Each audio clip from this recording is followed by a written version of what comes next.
ఆనాడు చంద్రబాబు నాయుడు గారు ఇంటి నుంచి బయటకు అడుగు పెట్టాలంటే గేట్లకే తాడు కట్టారే. ఏం తప్పు చేయని చంద్రబాబు నాయుడు గారిని 53 రోజులు రాజమండ్రి జైల్లో బంధించారే.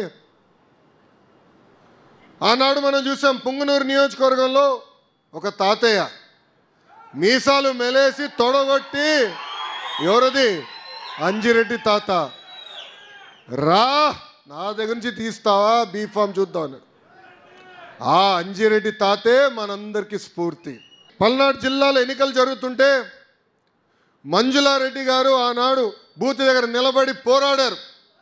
ఇక్కడ రిగ్గింగ్ జరిగేదానికి లేదంటే ఏకంగా తల్లపైన కత్తితో గాయాలు, రక్తం కారుతున్నా అక్కడ నిలబడింది. పోలింగ్ అయ్యి డబ్బాలని సీల్ చేసిన తర్వాతనే ఆసుపత్రికి వెళ్ళిన మంజులారెడ్డి గారే ఈరోజు మనందరికీ స్ఫూర్తి. అదే పల్నాడులో మన చంద్రయ్య, ఇప్పుడు కూడా ఫోటోలు నాకు గుర్తున్నాయి. చితకబాది నడి వీధిలో రోడ్డు పైన పడుకోబెట్టి ఒక్కసారి వాళ్ళ నాయకుడికి జై చెప్పమన్నారు, ఒక్కసారి వాళ్ళ పార్టీకి జై చెప్పు, నేను వదిలేస్తా అన్నాడు. ఆయన ఒక్కటే నవ్వుతా అన్నాడు, జై తెలుగుదేశం, జై చంద్రబాబు నాయుడు.